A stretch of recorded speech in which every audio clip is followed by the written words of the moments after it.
Elizabeth nggak diberi makan, nggak diberi minum. Elizabeth dicuci otaknya. Hai guys, apa kabar kalian semua? Welcome back to Ruang Gelap dengan gua Amira. Kali ini kita akan membahas tentang kasus penculikan Elizabeth Smart. Dan seperti yang kalian sudah request, kasus ini happy ending.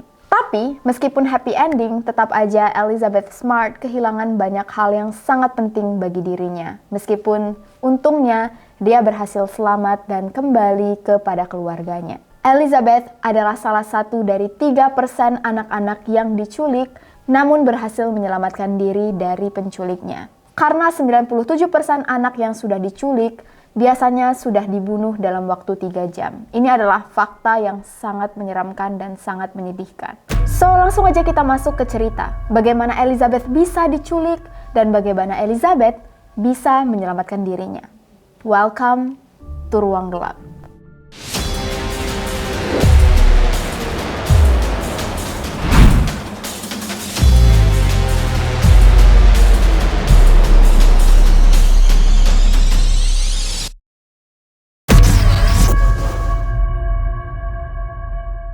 Elizabeth Ann Smart lahir pada 3 November 1987 di Salt Lake City, Utah, Amerika. Ayahnya bernama Edward dan ibunya bernama Louise. Elizabeth punya 1 kakak laki-laki, 1 adik laki-laki, dan 2 adik perempuan. Sejak kecil, Elizabeth bermain harpa dan banyak melakukan pentas di panggung. Dia adalah anak yang sangat periang, pintar, cantik. Bisa dibilang masa kecil Elizabeth adalah masa kecil yang diidam-idamkan oleh semua anak-anak karena sempurna, tidak kekurangan satu hal pun. Elizabeth kira kehidupan sempurnanya akan terus berlanjut sampai dia dewasa. Tapi ternyata Elizabeth harus mengalami hal yang sangat-sangat mengerikan. Di tanggal 5 Juni 2002 saat Elizabeth berumur 14 tahun, kakeknya yang menderita tumor meninggal dunia. Seluruh anggota keluarga Elizabeth menghadiri pemakaman dan setelah pulang dari pemakaman semuanya sangat capek, lelah, dan masih dalam keadaan yang berduka. Ibu Elizabeth yang memasak makan malam secara tidak sengaja menggosongkan kentang yang sedang digoreng. Sehingga bau gosong itu menyebar di dalam rumah dan akhirnya salah satu jendela kaca di dapur dibuka untuk membiarkan bau keluar dari rumah. Dan sayangnya, jendela kaca ini lupa dikunci. Malam itu, saat semua orang sudah tertidur, Elizabeth mendengar seorang laki-laki membisikkan kata-kata di telinganya. "Aku punya pisau di lehermu. Ikuti aku dan jangan teriak. Kalau kamu tidak mau aku bunuh." Elizabeth saat itu mengira dia masih bermimpi. Tapi saat dia membuka mata sedikit dan melihat ada bayangan laki-laki hitam di depannya, Elizabeth langsung sadar. Elizabeth bisa merasakan ada benda tajam di ujung lehernya. Saat itu Elizabeth tentu ingin sekali melarikan diri. Tapi Elizabeth ingat di sebelahnya adiknya yang bernama Mary Catherine masih tidur. Dan secara cepat, Elizabeth langsung memikirkan keselamatan adiknya. Dia tahu kalaupun dia bisa membebaskan diri dari laki-laki asing yang tiba-tiba mendatanginya ini, Mary Catherine mungkin bisa menjadi korban. Jadi, Elizabeth dalam ketakutannya langsung mengikuti semua perintah laki-laki asing ini. Elizabeth disuruh berjalan turun ke lantai 1. Dengan posisi Elizabeth di depan dan si pria asing di belakang Elizabeth sambil menyelipkan pisau di belakang punggungnya. Elizabeth mengambil sendalnya dan lalu keluar dari rumah lewat kaca jendela yang terbuka. Di benak Elizabeth adalah siapa laki-laki yang menculiknya ini. Elizabeth merasa mengenal suara laki-laki ini, tapi dia lupa siapa dan di mana dia bertemu dengan laki-laki ini sebelumnya. Begitu Elizabeth dan si penculik berhasil keluar dari rumah, Elizabeth disuruh untuk tiarap sebentar di taman belakang. Nah, ternyata selama Elizabeth dibimbing oleh si penculik keluar rumah, Mary Catherine, adiknya yang tidur di sebelah Elizabeth, sebenarnya bangun. Dia menyaksikan semua yang terjadi pada Elizabeth. Bahkan, Mary sempat melihat ciri-ciri laki-laki yang menggunakan topi ini. Meskipun dalam keadaan gelap, tapi setidaknya Mary bisa melihat sedikit postur laki-laki ini. Mary saat itu sebenarnya ingin langsung lari ke kamar orang tuanya meminta bantuan. Tapi Mary juga merasa sangat takut dan badannya sangat lemas. Mary saat itu kalau nggak salah berumur 8 tahun, masih sangat-sangat kecil, Tapi pikirannya sudah sangat dewasa bisa dibilang, karena dia memikirkan juga keselamatan Elizabeth yang ditodong dengan pisau. Jadi, Mary memutuskan untuk diam, mendengar langkah kaki Elizabeth dan si penculik sampai keluar rumah. Barulah Mary langsung bangun, lari ke kamar orang tuanya, dan bilang, Elizabeth diculik, ada pria yang masuk ke rumah kita. Edward dan Louis, orang tua Elizabeth, langsung menelpon polisi, menelpon semua anggota keluarga, menelpon semua tetangga, mengabari bahwa Elizabeth baru saja diculik oleh pria asing. Polisi dan petugas 911 langsung datang ke rumah. Semua tetangga langsung bangun. Semua orang di sekitar langsung berkumpul di rumah Elizabeth. Sedangkan Elizabeth kini dibawa oleh penculiknya. Siapa yang menculik Elizabeth? Laki-laki ini bernama Brian David Mitchell. Dia adalah anak ketiga dari 6 bersaudara di sebuah keluarga yang sangat abusive.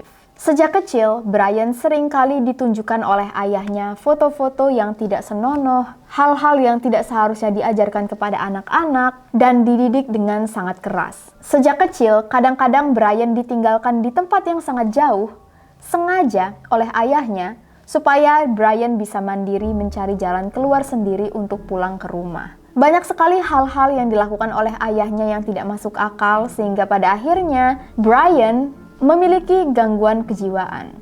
Waktu baru berumur 16 tahun, Brian sudah masuk penjara akibat mengekspos dirinya sendiri di depan anak di bawah umur.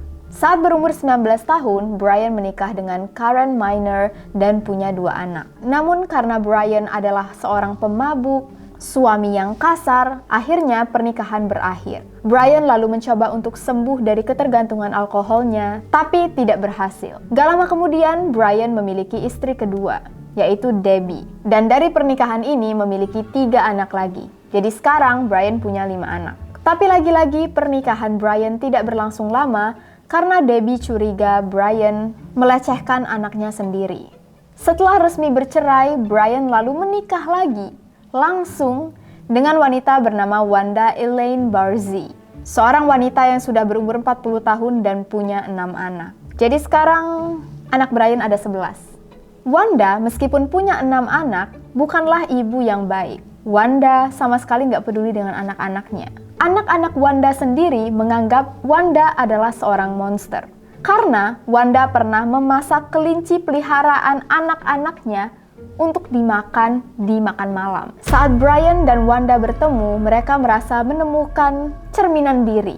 Sama-sama nggak peduli dengan anak, sama-sama terobsesi dengan yang namanya agama, dan nggak tahu kenapa lama-lama merasa mereka adalah orang yang dipilih Tuhan. Brian dan Wanda akhirnya memutuskan untuk keluar dari gereja tempat mereka biasa beribadah dan membuat agama baru. Brian mengubah namanya menjadi Immanuel dan mengaku dia adalah salah satu utusan Tuhan yang akan menyelamatkan dunia. Sedangkan Wanda mengubah namanya menjadi Hepzibah, istri dari seorang nabi. Bersama-sama, pasangan ini mulai menjalankan agama mereka sendiri, berjalan dengan pakaian putih, penutup wajah, dan jenggot yang tebal agar mirip dengan Yesus. Elizabeth sempat dilewati oleh beberapa mobil polisi yang sedang menuju rumahnya. Saat itu, Brian sangat gugup, takut ketahuan, dan langsung mendorong tubuh Elizabeth untuk tiarap. Dan sayang sekali, nggak tahu kenapa polisi nggak melihat Elizabeth yang tadinya sudah ada di situ. Dan Brian merasa bahwa ini adalah mukjizat. Brian langsung bilang ke Elizabeth, "Kamu lihat kan, ini semua kehendak Tuhan. Tuhan mengizinkan aku untuk menculik kamu. Ini adalah perintah Tuhan." Sepanjang malam, Elizabeth disuruh untuk berjalan. Mereka berjalan menuju gunung, mendaki gunung, dan enggak tahu berapa jam kemudian akhirnya sampai di sebuah tenda dengan terpal yang sudah bobrok. Elizabeth langsung bilang ke Brian, "Kalau kamu mau bunuh aku sekarang, jangan siksa aku." Elizabeth meskipun baru 14 tahun, sering mendengar tentang penculikan dan tahu bahwa korban penculikan biasanya langsung dibunuh dan biasanya sangat sulit untuk ditemukan. Brian langsung bilang, "Oh, aku nggak bakal bunuh kamu. Setidaknya enggak sekarang." Elizabeth lalu dipertemukan dengan Wanda. Dan saat itu Elizabeth langsung punya harapan. Wah, ternyata ada seorang wanita yang mungkin bisa menolong aku. Tapi ternyata Wanda sama sekali tidak menolong. Wanda malah sama jahatnya dengan Brian. Elizabeth yang saat itu berharap mungkin dia diculik karena akan diadopsi, mungkin karena Brian dan Wanda nggak bisa punya anak, makanya Elizabeth diculik, diangkat sebagai anaknya. Elizabeth masih berusaha untuk berpikir positif. Tapi saat Wanda melihat Elizabeth dan memeluk Elizabeth dengan sangat erat, Elizabeth tahu nasibnya akan sangat-sangat buruk. Malam itu juga Elizabeth langsung dimandikan, disuruh menggunakan jubah panjang yang sudah disiapkan, dan langsung dinikahkan dengan Brian. Jadi, Brian dan Wanda memiliki wahyu. Tentu aja bukan wahyu, tapi dua orang gila ini menganggap mereka punya wahyu bahwa Brian ditugaskan oleh Tuhan untuk menikah dengan 5 bidadari. 5 wanita yang akan dijadikan istrinya yang disebut sebagai bidadari. 5 wanita ini harus berumur sekitar 10 sampai 15 tahun. Itulah kenapa Brian dan Wanda menculik Elizabeth. Setelah dinikahkan malam itu, Elizabeth gak tega ngomongnya, dipaksa untuk melakukan hubungan badan. Benar-benar gak bisa membayangkan betapa takutnya Elizabeth saat itu. Setelah melakukan upacara pernikahan ini, Elizabeth lalu diikat dengan rantai ke sebuah pohon selama berminggu-minggu. Elizabeth gak diberi makan, gak diberi minum. Elizabeth dicuci otaknya, dibuat seolah-olah Elizabeth tidak punya kontrol terhadap dirinya lagi. Misal, kalau Elizabeth lapar, harusnya dia makan.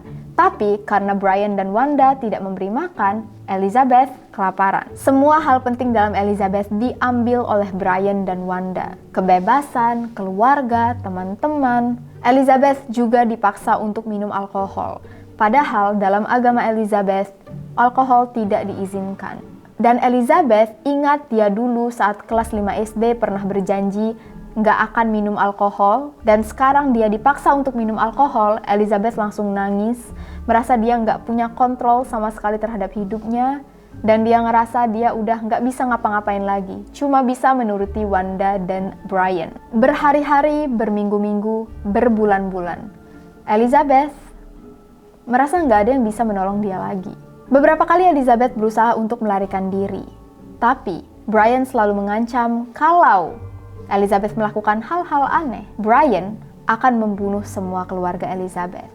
Brian bilang, "Aku bisa masuk ke rumah kamu kemarin. Aku bisa masuk lagi dan melakukan apa yang aku mau ke semua anggota keluarga kamu." Dan Elizabeth yang sangat sayang dengan keluarganya tentu aja nggak mau keluarganya dalam bahaya. Makanya Elizabeth selalu takut dalam merencanakan aksi melarikan dirinya. Apalagi dengan tekanan dan juga kondisi mental dan energi yang sudah hampir terkuras, Elizabeth bahkan nggak bisa berpikir secara jernih. Dan setiap kali Elizabeth merasa sedih, terlihat murung, Brian selalu berkata, "Elizabeth, semua ini adalah kehendak Tuhan.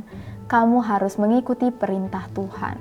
Aku adalah nabi. Ikuti kata-kataku." Dan disitulah Elizabeth sadar bahwa Brian dan Wanda adalah orang yang sangat pintar memanipulasi. Sedangkan suasana di rumah keluarga Smart, semua orang sangat panik, ketakutan, sangat sedih, dan bingung bagaimana Elizabeth bisa diambil oleh seseorang dari kasurnya sendiri. Posisi jendela yang terbuka langsung menjadi fokus polisi. Dan saat itu seharusnya ada alarm yang secara otomatis bisa berbunyi kalau ada penyusup. Tapi lagi-lagi di malam itu entah kenapa alarm nggak bunyi karena ada magnet yang terselip. Dan karena kondisi ini kelihatan sangat kebetulan, polisi mulai ragu jangan-jangan penculikan Elizabeth adalah kerjaan orang di dalam rumah. Mungkin orang tua Elizabeth sengaja menculik Elizabeth untuk mendapatkan asuransi. Atau Elizabeth memang sengaja melarikan diri. Siapapun orangnya, polisi yakin si penculik kenal dengan rumah ini, kenal dengan keluarga Smart, dan setidak-tidaknya pernah bertemu dengan Elizabeth. Polisi mengatakan pelaku kemungkinan besar pernah melecehkan wanita, sudah merencanakan penculikan ini, pernah atau punya kasus yang berhubungan dengan pelecehan, dan pasti mengikuti perkembangan kasus penculikan Elizabeth. Dan dari semua ciri-ciri ini, keluarga Smart hanya bisa menuduh salah satu tukang renovasi yang selama 1 tahun silih berganti membetulkan rumah mereka. Jadi, keluarga Smart memang beberapa tahun terakhir melakukan banyak konstruksi di rumah mereka. Banyak kontraktor yang datang masuk, banyak tukang yang datang masuk, banyak beberapa tukang yang langsung diterima dari jalan, dibawa ke rumah untuk bekerja, dan polisi langsung yakin kemungkinan besar si penculik adalah salah satu orang yang dulu pernah bekerja di dalam rumah keluarga Smart. Dan nama yang langsung membuat polisi curiga adalah nama Richard. Richard yang berumur 23 tahun adalah seorang mantan narapidana dan memang diberhentikan oleh keluarga Smart akibat pernah hampir ketahuan mencuri. Richard lalu diinvestigasi oleh polisi, dimasukkan ke dalam penjara tahanan, dan disiksa secara mental untuk mengakui tentang penculikan yang dia lakukan. Tapi setelah berbulan-bulan, akhirnya Richard meninggal dunia dan sampai akhir hayatnya tetap mengatakan bahwa dia bukan penculiknya. Hal ini didukung dengan kesaksian Mary Catherine. Mary yang menjadi satu-satunya saksi langsung penculikan kakaknya. Penculikan Elizabeth, berkali-kali bilang ke polisi, bilang ke orang tuanya, Richard bukan pelakunya. Mary masih ingat suara laki-laki ini, cuman dia lupa dia pernah ketemu di mana. Tapi kesaksian Mary tidak digubris oleh polisi. Polisi menganggap anak berumur 8 tahun, trauma dengan kejadian penculikan kakaknya, bisa jadi memiliki memori dan ingatan yang salah. Gak lama kemudian, tiba-tiba salah satu sepupu Elizabeth yang bernama Olivia mendengar suara aneh saat dia sedang tidur. Sebuah bingkai foto jatuh, dan waktu Olivia yang berumur 14 tahun bangun dari tidurnya, dia ngeliat ada laki-laki berusaha untuk masuk ke dalam kamarnya lewat jendela. Elizabeth langsung teriak, ibu kandung Olivia langsung bangun dan lari menuju arah jeritan Olivia, dan saat masuk ke kamar Olivia, menyalakan lampu, dan melihat ada laki-laki yang sedang membawa pisau berusaha untuk masuk ke dalam kamar anaknya. Laki-laki ini tentu saja langsung lari, dan baik Olivia maupun ibunya sayangnya enggak sempat melihat wajah si laki-laki karena gelap dan karena ditutupi topi. Saat keluarga Olivia melaporkan ke polisi tentang penculikan yang hampir saja terjadi, polisi lagi-lagi bilang, oh kemungkinan besar itu cuman prank. Jadi kasus ini sama sekali tidak diinvestigasi oleh polisi. Padahal Olivia dan ibunya yakin, siapa sih yang mau ngeprank sejahat itu? Setelah berbulan-bulan Elizabeth hilang, suatu hari Mary yang sedang membaca buku tiba-tiba teringat dengan satu nama, Immanuel. Immanuel adalah laki-laki yang pernah bertemu dengan Mary, Elizabeth, dan ibu mereka saat sedang shopping di sebuah mall. Immanuel adalah orang di jalanan yang tiba-tiba datang meminta pekerjaan. Karena prihatin, Immanuel lalu disuruh bekerja di rumah mereka, menjadi salah satu tukang renovasi. Tapi Immanuel cuma datang 1 hari, cuma bekerja beberapa jam memotong rumput. Setelah itu, gak pernah sama sekali kelihatan lagi.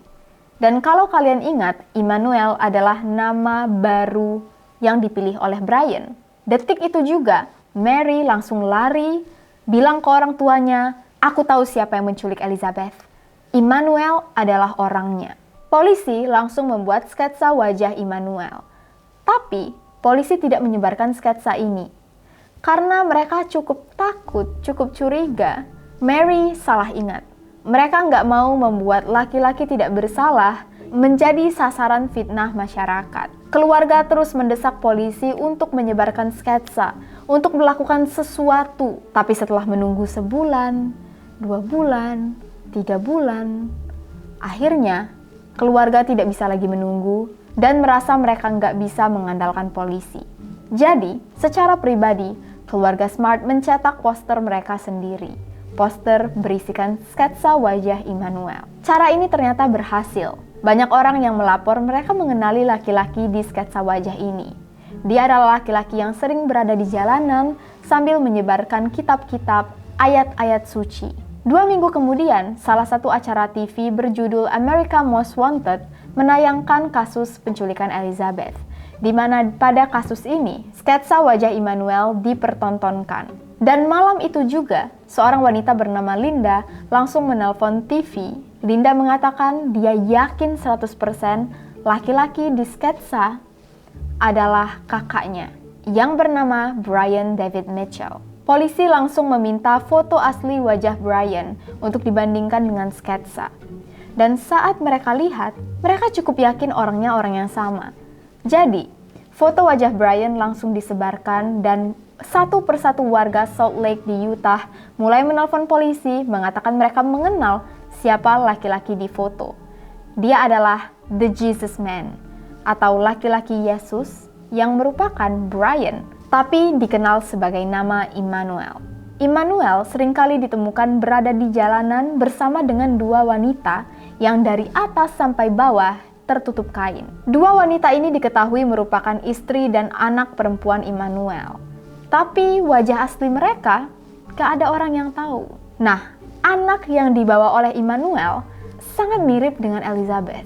Jadi polisi langsung mendatangi Immanuel dan mereka memang melihat ada anak perempuan yang tertutup semua wajahnya kecuali mata. Polisi lalu meminta anak perempuan ini untuk membuka wajahnya. Tapi Immanuel bilang, kamu nggak menghargai agama saya. Dan meskipun sudah dibujuk beberapa kali, Immanuel tetap tidak memperbolehkan anak perempuannya membuka tutup wajah. Jadi pada akhirnya, polisi meninggalkan Immanuel, istri, dan anaknya. Yang tentu saja kita ketahui bahwa sebenarnya anak perempuan ini memang Elizabeth. Nah, Elizabeth saat itu benar-benar pengen ngomong kalau dia sebenarnya Elizabeth. Tapi dia takut. Dia takut kalau misalnya dia mengaku tapi tiba-tiba polisi nggak percaya, atau Brian atau Immanuel. Jadi kita mau ngomong Brian atau Immanuel ini? Brian aja ya.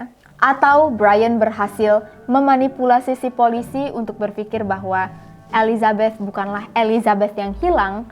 Bisa jadi nanti keluarga Elizabeth dalam bahaya. Dan lagi-lagi Elizabeth sudah dicuci otak guys. Jadi dia benar-benar ngerasa dia lemah. Dan kadang merasa memang gak ada orang yang bisa nyelamatin dia lagi. Elizabeth sudah di tahap dia pasrah. Dia masih pengen ditolong. Pasti punya harapan, tapi nggak yakin. Setelah diinterogasi oleh polisi, Brian merasa tidak aman. Elizabeth hampir saja ditemukan oleh polisi.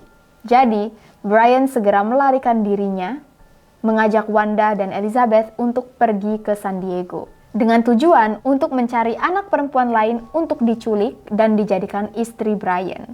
Nah, kasus Olivia sebenarnya adalah ulah Brian juga, yang untungnya tidak berhasil diculik. Elizabeth bernafas lega karena dia tenang, Olivia nggak harus mengalami apa yang dia alami. Ternyata usaha penculikan Brian di San Diego tidak berjalan mulus. Jadi Brian mulai berpikir apa mungkin mereka harus pindah ke kota besar seperti New York dan California untuk bisa menculik anak-anak. Mendengar hal ini, Elizabeth langsung takut. Elizabeth tahu kalau dia pindah ke kota yang jauh, kemungkinan besar dia nggak bakal bisa lagi ditemukan oleh keluarganya. Dan saat itu juga Elizabeth mencari akal, mencari cara gimana supaya Brian mau kembali ke Salt Lake. Elizabeth lalu berinisiatif untuk memanipulasi Brian.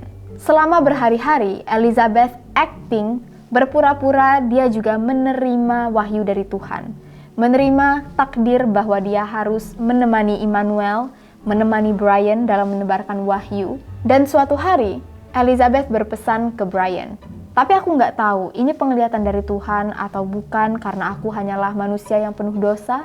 Oh my God. Tapi di penglihatan yang diberikan oleh Tuhan, kita disuruh untuk kembali ke Salt Lake. Coba kamu sebagai nabi pilihan Tuhan, tanyakan ke Tuhan, apakah pesan ini memang datang dari Tuhan atau ini adalah pesan dari setan.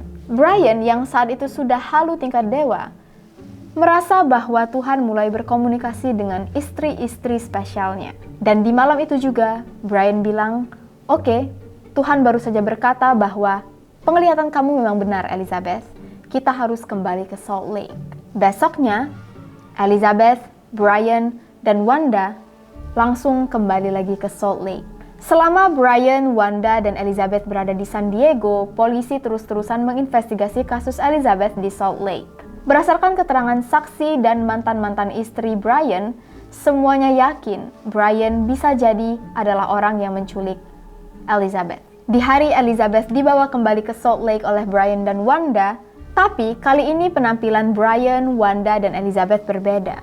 Mereka nggak pakai jubah, mereka nggak pakai penutup, tapi mereka menyamar menggunakan wig dan kacamata besar. Elizabeth sendiri dipasangkan wig yang sangat aneh, kacamata besar, dan nggak pernah ngomong sekalipun. Polisi yang menerima laporan ini langsung datang ke lokasi dan langsung menanyai Elizabeth secara langsung, Are you Elizabeth Smart? Elizabeth yang takut menjawab, bukan, aku Augustine. Aku bukan Elizabeth. Polisi nanya lagi, kamu aman? Apakah kamu Elizabeth Smart? Dan lagi-lagi Elizabeth bilang, aku bukan Elizabeth. Akhirnya polisi yang melihat bahwa Elizabeth sangat ketakutan membawa Elizabeth masuk ke dalam mobil polisi. Dan salah satu petugas langsung mengajak Elizabeth ngobrol. Elizabeth, ini adalah kesempatan terakhir kamu untuk menyelamatkan diri. Kamu aman, keluarga kamu masih mencari kamu, masih berharap kamu pulang. Jadi beritahu aku apakah kamu Elizabeth Smart. Elizabeth lalu menjawab, kalau kamu berkata begitu. Elizabeth langsung dibawa ke kantor polisi, keluarga Elizabeth langsung dipanggil ke kantor polisi, dan begitu pintu dibuka oleh ayah Elizabeth, Elizabeth cuma bisa menangis, dan keluarga sangat gak bisa percaya Elizabeth masih bisa mereka selamatkan.